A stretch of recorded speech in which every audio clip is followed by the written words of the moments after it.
Comme vous le savez, le mouvement sportif international, il est composé de deux mouvements. Il est géré par deux mouvements. Le mouvement olympique que vous connaissez parfaitement. D'ailleurs, l'instance qui gère le mouvement olympique, c'est le CIO, le Comité olympique international, et le Comité national olympique Maroc qui gère les sports olympiques à l'échelon national. De l'autre côté, nous avons le mouvement paralympique international qui est géré par le Comité paralympique international. Et malheureusement, au niveau national, on le gère sous forme d'une fédération. Au départ, c'est parce que le mouvement paralympique national a été lancé en 1984. 84, avec une seule fédération, la Fédération royale marocaine des sports des personnes en situation de handicap, qui faisait double fonction. C'est-à-dire, elle est considérée comme une fédération à l'échelon national et elle travaillait en même temps en tant que comité national paralympique à l'échelon international, avec le comité paralympique international. Vous allez me demander, est-ce qu'il y a une relation entre le comité olympique international et le comité paralympique international? Je dirais plutôt oui, une parfaite collaboration. C'est parce que ces deux instances, sur la nouvelle stratégie actuelle, le président du comité olympique, qui est une dame que vous connaissez, Christy Conventry, leur siège, il est situé à Lausanne. Par contre, le comité paralympique, il est présidé par monsieur Andrew Persson, qui entame son 3e mandat et qui est géré de l'Allemagne, de la ville Bonn. C'est un siège qui est dédié par l'État allemand en faveur du mouvement paralympique international. Les types de relations qui existent entre les deux, c'est que les deux collaborent lors de la réception des demandes des pays qui veulent organiser les Jeux olympiques et les Jeux paralympiques. Comme vous le savez, c'est des jeux d'été. Moi, je parle des Jeux d'été, c'est parce qu'il y a aussi des Jeux d'hiver, que le Maroc ne participe pas, faute d'infrastructures. Mais tout dernièrement, nous avons vécu l'ouverture de la très belle salle patinoire de Rabat, qui va contribuer au lancement des disciplines paralympiques nationales inscrites dans le programme des Jeux paralympiques d'hiver. Je dirais aussi que cette relation, elle est consolidée lors de la préparation de l'attribution du pays hôte des Jeux et que les Jeux se déroulent dans un même pays avec 2 cahiers des charges. Un cahier des charges pour l'organisation des Jeux olympiques et juste après, 10 jours, l'organisation des Jeux paralympiques dans le même site. On ne change que le logo, l'hymne et le drapeau et le village devient un village paralympique. Voilà un petit topo qui nous explique comment il est géré le mouvement paralympique. Je vais revenir sur un petit point qui est important.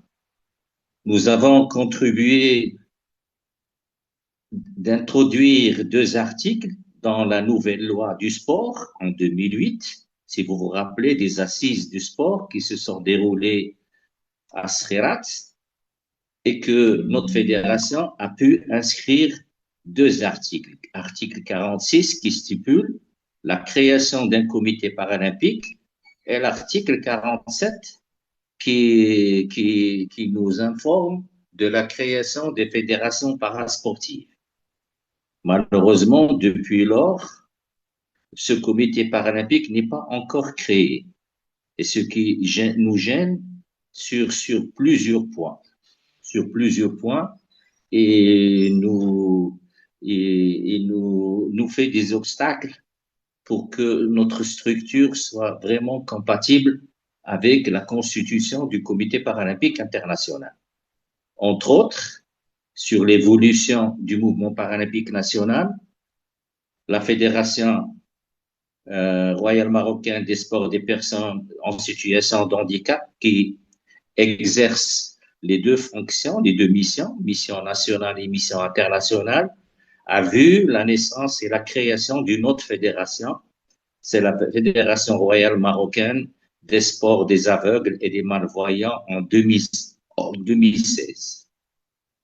En 2018, nous avons vu l'arrivée de la Fédération para-taekwondo. Para-taekwondo, c'est parce que il y a une possibilité que le sport des valides gère aussi avec lui le sport des personnes en situation d'handicap. C'est la Fédération des valides qui gère le para-taekwondo. Cette fédération a été créée en 2018. En 2020, c'est le paracyclisme qui est créé de la même manière, de la même structure. Et puis, nous avons plusieurs demandes de création de d'autres fédérations. Et par force, j'espère que le Comité paralympique national marocain sera créé par la suite. On verra dans l'avenir, la structure sera complète et compatible avec la stratégie et l'organigramme du mouvement paralympique international. Je reviendrai pour vous montrer comment il est géré le mouvement paralympique national. Je vous ai parlé de ces fédérations, mais j'ai oublié aussi de vous rappeler que le paratriathlon a été introduit avec la Fédération Sport pour tous, qui est présidée par notre championne Nzhabi Douane.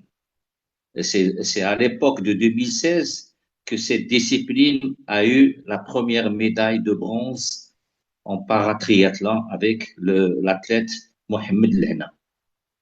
Aussi, le palmarès paralympique, il est élogieux.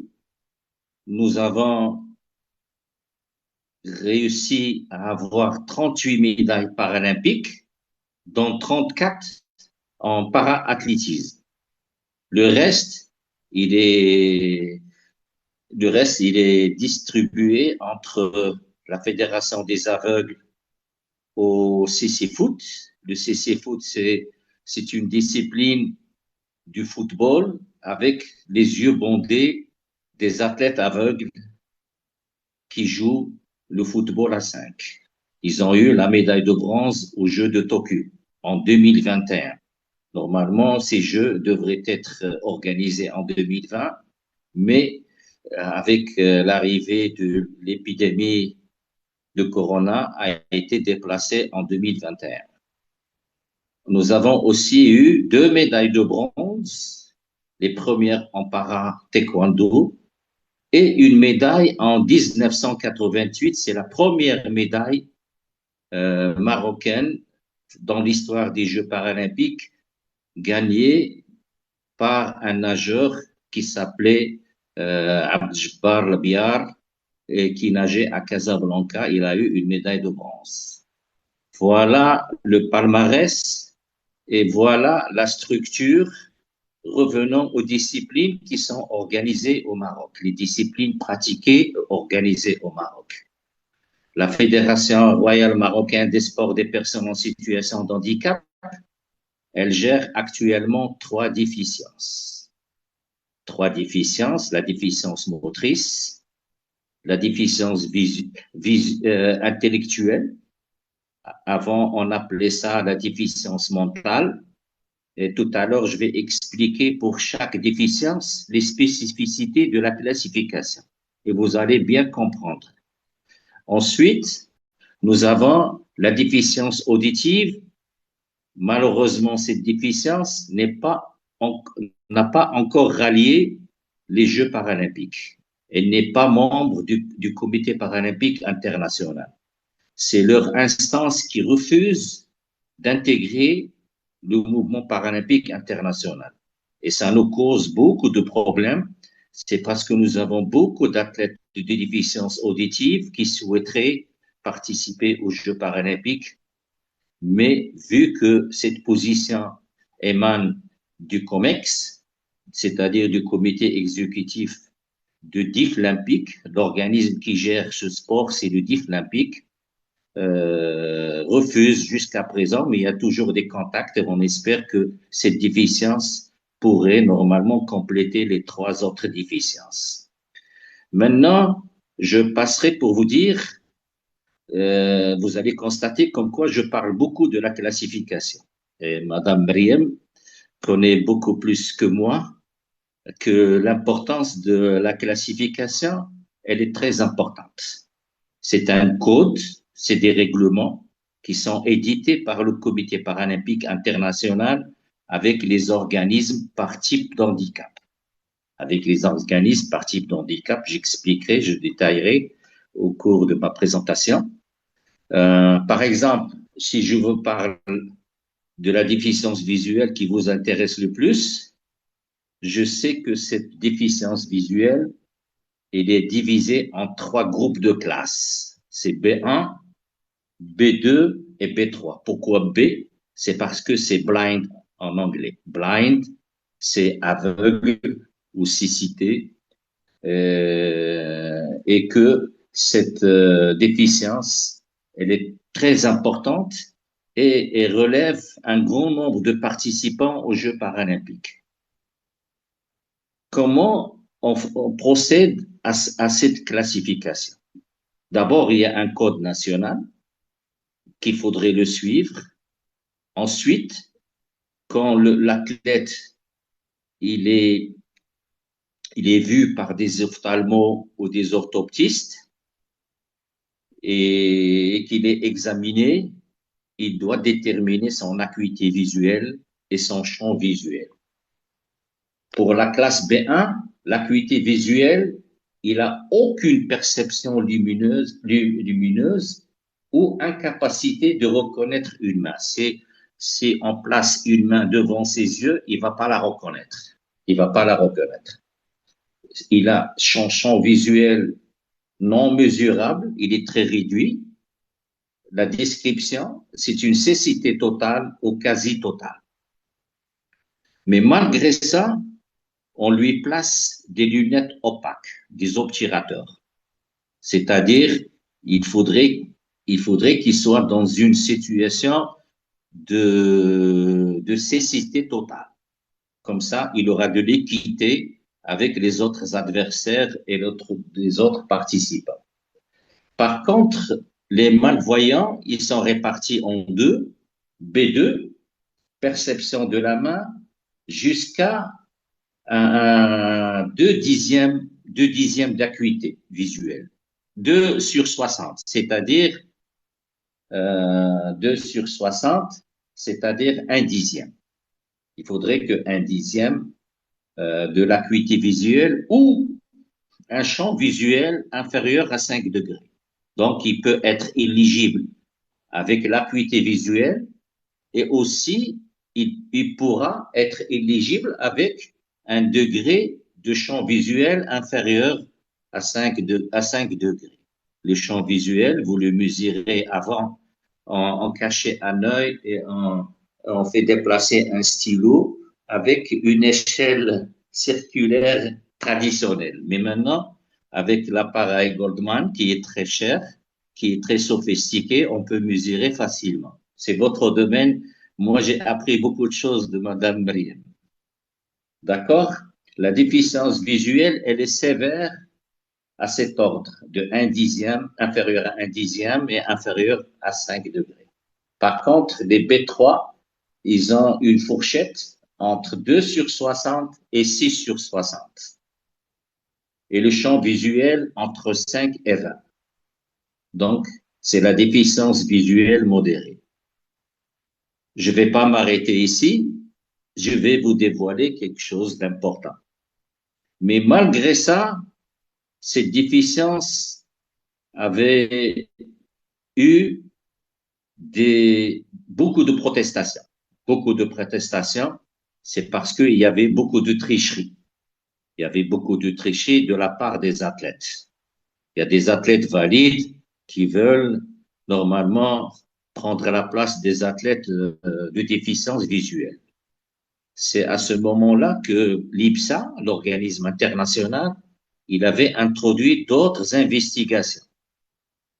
Il a exigé l'examen de l'électrorétinogramme et aussi il a exigé le PEV, le potentiel évoqué de vision. Mais malgré ça, le problème n'a pas été résolu. Ils sont allés même voir et consulter la rétine et consulter le nerf optique. S'ils ne détectent pas une anomalie ou un problème au niveau de l'œil, l'athlète ne sera pas éligible. Heureusement que ce procédé a pu améliorer et a pu chasser les tricheurs. Voilà ce que je voulais vous dire à propos de la déficience visuelle, comment on le fait. On passe par une classification nationale et puis on présente l'athlète à la plus proche compétition internationale pour une nouvelle classification avec des classificateurs internationaux. Seuls les médecins ophtalmos, les orthoptistes qui peuvent faire ce travail. D'accord? Maintenant, je vais vous parler de la déficience intellectuelle. La déficience intellectuelle, on appelait ça la déficience mentale, mais on a délaissé cette appellation pour mettre une nouvelle terminologie, la déficience intellectuelle. Elle est gérée par un organisme international, Virtus. Vous pouvez chercher Virtus, l'organisme international, et vous pouvez accéder pour comprendre comment ça se passe. L'organisme international Virtus, il a eu des malheurs au cours des derniers Jeux paralympiques. Si vous vous rappelez, en 2000, à Sydney, l'équipe d'Espagne, elle avait une équipe de basketball. Et l'équipe de basketball, elle avait gagné la médaille d'or en 2000, en l'année 2000, Sydney. Quand elle avait gagné, deux des athlètes de déficience intellectuelle, ils sont revenus dans leur pays et ils ont contacté un organe de presse pour dire qu'ils ont qu'ils ont triché et qu'ils se sont des athlètes valides et qui ont joué avec l'équipe d'Espagne. Et à ce moment-là, l'organisme a été sanctionné pendant 12 ans. Depuis 2000 jusqu'à 2012, ils étaient sanctionnés. Ils étaient sanctionnés et renvoyés pour changer leur batterie de test, leur consultation pour que cette consultation soit fiable et qu'il y aurait plus d'intrus qui trichent dans la classification intellectuelle. Comment on procède à cette classification? C'est très simple. On demande à l'athlète d'abord de se présenter sans l'interprète. Avant, l'interprète était obligé d'accompagner l'athlète pour venir lors de l'étape de la classification. Il s'est avéré que les guides et les accompagnants, les assistants de ces athlètes, eux-mêmes, ils trichaient avec leurs athlètes. Donc, on a trouvé un système digital qui pourrait normalement être manipulé par l'athlète librement et qui pourrait répondre aux questions. Quel est ce critère, ce test? C'est le quotient intellectuel que vous savez. Le quotient intellectuel, il faudrait que le résultat de son quotient intellectuel soit inférieur ou égal à 75%. Sinon, il ne sera pas éligible, il ne pourra pas participer. Voilà. Malheureusement, il faudrait que cet athlète dépasse les 18 ans pour qu'il fasse ce quotient intellectuel inférieur ou égal à 75 degrés, 75%. Cet organisme, il a demandé à un bureau d'études relevant des universités à travers le monde. Il a lancé un grant pour qu'il puisse développer ce système de classification dans le but de permettre aux athlètes portant cette déficience, surtout de deux syndromes. Le syndrome Down, c'est le syndrome des trisomies 21, qu'on appelait un terme qu'on l'évite actuellement. On ne voudrait pas que je le rappelle. Normalement, on travaille avec les trisomies, les trisomies 21. Et aussi le syndrome Asperger. Asperger, celui qui gère les déficiences de l'autisme. Donc, voilà deux catégories de personnes ou d'athlètes parasport, mais c'est des athlètes qui ont une déficience lourde, chronique. C'est-à-dire, ils ne peuvent pas accéder aux Jeux paralympiques. Ils peuvent pratiquer et participer au sein des compétitions organisées par l'organisme mondial qui est Virtus. Avant, il avait une autre terminologie, l'INASFID. Maintenant, il a eu une nouvelle appellation, c'est le Virtus, et que je voudrais vous montrer comme quoi il y avait deux lobbying. Il y avait un lobbying qui défendait le quotient intellectuel, mais le deuxième lobbying, il défendait un autre système de classification, analyse de comportement des athlètes et non pas le quotient intellectuel. Et c'est pour cela que jusqu'à présent, le Comité paralympique international n'a pas permis à cette déficience de participer avec les trisomies, on les voit pas dans aux Jeux paralympiques, et les autistes.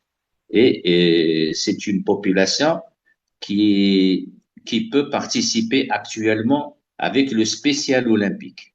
Vous connaissez le spécial olympique.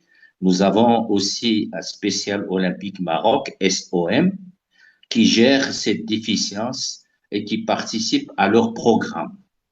C'est un programme d'animation sportive. Ils ne peuvent pas accéder au sport de haut niveau.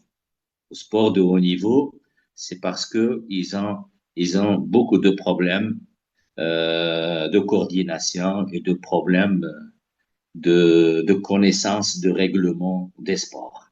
C'est pour cela que actuellement le Comité paralympique international et Virtus se contente d'une seule catégorie. C'est des arriérés mentaux qui ont un quotient intellectuel inférieur ou égal à 75%. J'espère que j'ai répondu à cette déficience qui est très importante dans les Jeux et que leurs performances, ils sont pas très loin des performances des valides. Ce qui fait que cette déficience, peut-être elle verra très prochainement une révolution en introduisant deux autres catégories. Ça va être II1, II2, II3. II1, c'est les athlètes que j'ai cités tout à l'heure avec le quotient intellectuel inférieur ou égal à 75%. Et les autres, II2, II3, C'est là où les autres, ils peuvent se greffer, les autistes et les trisomiques à l'avenir proche, mais ils n'ont pas encore euh, eu l'accord du Comité paralympique international. Je vais passer directement pour vous parler de la déficience auditive que vous connaissez aussi. C'est une catégorie de sportifs qui est gérée par l'organisme mondial DIF-Olympique, mais et qui ne participe pas aux Jeux paralympiques. Leur classification, elle est faite par les médecins ORL, et c'est des médecins qui exigent un passage d'examen d'oreille, que cet examen d'oreille leur permet de savoir exactement les mesures tolérées et acceptées par l'organisme mondial. C'est des audiogrammes qui nous permettent de savoir au plus près et que on peut normalement les diviser en trois, comme la déficience visuelle, c'est-à-dire ceux qui ont la surdité totale et les athlètes qui ont des athlètes malentendants 1 et malentendants 2. Donc, il y a une perte auditive supérieure ou égale à 155 décibels et les autres, les sourds, ils ont une perte auditive supérieure ou égale à 98 décibels et les malentendants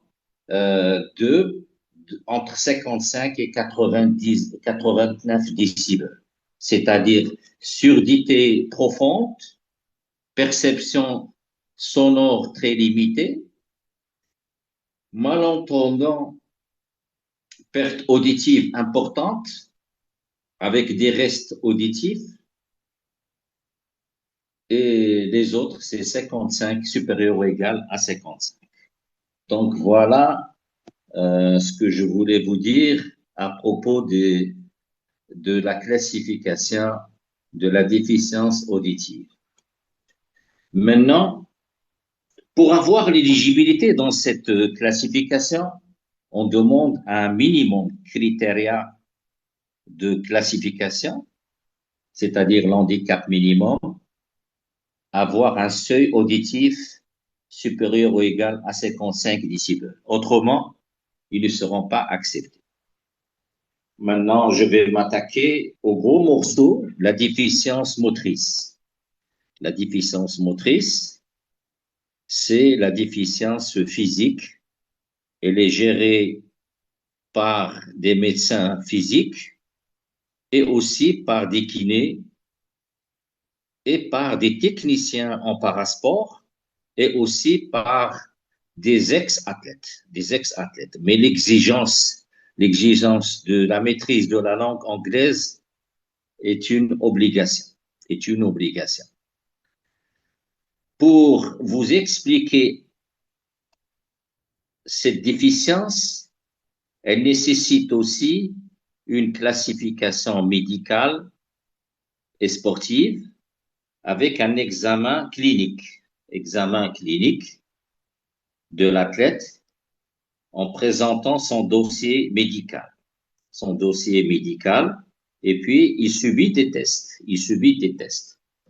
Comment on peut faire des tests? C'est-à-dire mesurer les mouvements. Avec une échelle de 0 à 5, et puis on additionne les mesures pour déterminer l'handicap minimum. Comment cette classification de la déficience motrice se fait? J'avais dit qu'ils passent un examen clinique. Après, ils doivent passer un examen pratique avec l'engin qu'ils vont l'engin ou la course, et par la suite, ils vont, euh, ils vont passer à un test pratique, chronométré ou mesuré. C'est parce qu'ils ont des différentes disciplines de la famille d'athlétisme, par exemple, ou de natation. Ils passent les 4 techniques de natation ou ils passent les 3 familles de l'athlétisme, c'est-à-dire les courses, les lancers et les sauts. Si on, si on veut comprendre que la déficience motrice, on va déterminer les organismes qui gèrent cette déficience. D'abord, il y a l'IWAS. L'IWAS, c'est un organisme qui s'appelait avant, c'est le CP-ISRA. C'est tous les athlètes atteints de la paralysie cérébrale. Et aussi, ils ont une autre catégorie des athlètes ISMWSF, c'est les athlètes d'atteinte médulaire. Atteinte médulaire. Je vais expliquer tout ça par la suite. Ensuite, nous avons les autres. Les autres, c'est les athlètes qui ont une amputation ou malformation congénitale, ou des athlètes qui ont une petite taille, little people, ou on appelle les nanos ou le nanisme, qui portent le nanisme. D'accord? Il y a aussi d'autres athlètes qui ont d'autres pathologies, comme vous avez aussi les athlètes qui ont eu la poliomyélite. La poliomyélite, et qui commence à disparaître chez nous par le développement du vaccin. Nous avons aussi des athlètes qui ont la myopathie. La myopathie, que vous connaissez, il y a Domor Adali. C'est une faiblesse musculaire. Ils font partie des pathologies qui sont éligibles pour accéder et pratiquer les disciplines paralympiques de déficience motrice. Si pour repérer ces pathologies et ces classes, c'est très simple. Je procède par une méthode qui est très simple, c'est-à-dire par famille de classes. Si je vous parle de la famille 10, ce sera la déficience visuelle. Ils ont 3 classes. Nous avons parlé tout à l'heure de 3 classes. Si je vous parle de la famille 20, c'est en natation et en athlétisme. Il n'y a pas de grande différence. C'est la déficience intellectuelle. Par contre, à partir de la famille 30, c'est la paralysie cérébrale. C'est un groupe de classe de 8. Les 4 premières, 31 jusqu'à 34, c'est des athlètes assis sur fauteuil de course, et de 35 à 38, c'est des athlètes ambulants qui peuvent courir debout. Nous avons aussi des petits détails 40-41. Je vais m'arrêter ici pour vous expliquer comment on procède à leur classification. C'est très simple. On mesure la taille, on mesure la longueur des 2 bras, et on ajoute la taille plus la longueur du bras le plus long. Ben, un tableau de fourchette qui va nous permettre si cet athlète il est éligible ou non. Mais malgré ça, on doit vérifier s'il porte une pathologie de nanisme. C'est, vous connaissez bien, la chondroplasie. La chondroplasie, c'est une maladie d'atteinte de cartilage de croissance qui atteint les bras et les jambes.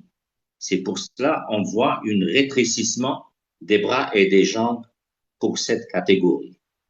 Donc, voilà ce que je voulais vous dire à propos des classes des petits de taille.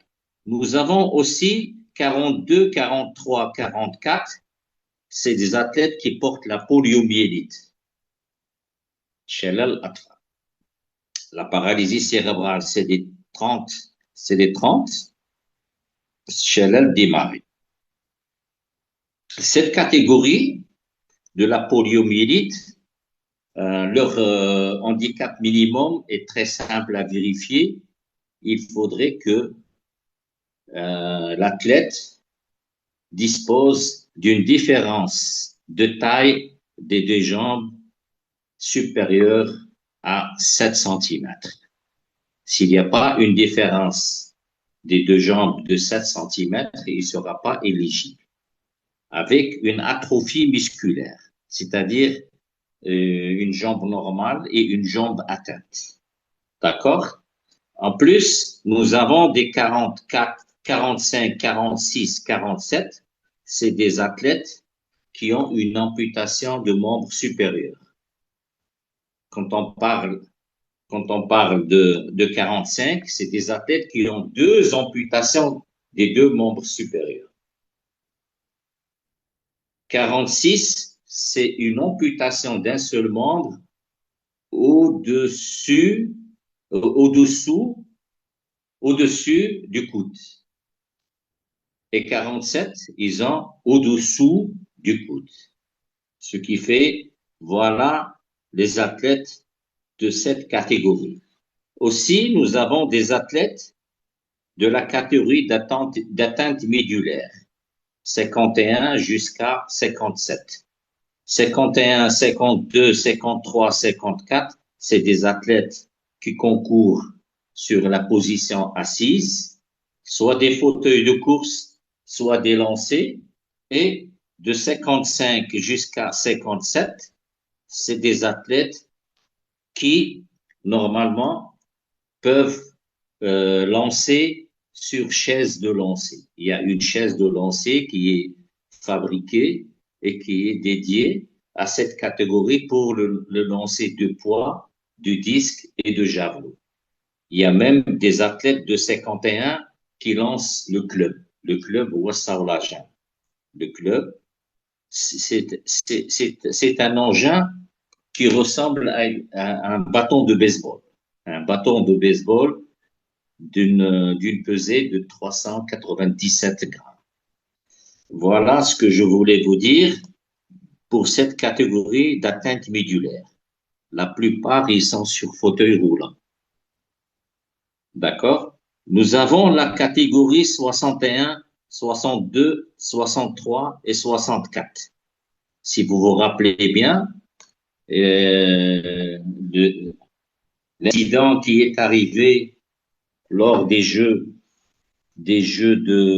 d'Athènes, il y avait un athlète de l'Afrique du Sud, Pistorius, qui voulait défier des athlètes valides aux Jeux olympiques avec une prothèse à fibres dans sa jambe. Il avait utilisé dans sa jambe. Malheureusement, il était battu, il n'avait pas gagné. Et juste après, quand il est retourné pour participer aux Jeux paralympiques, il a été encore battu par deux Brésiliens.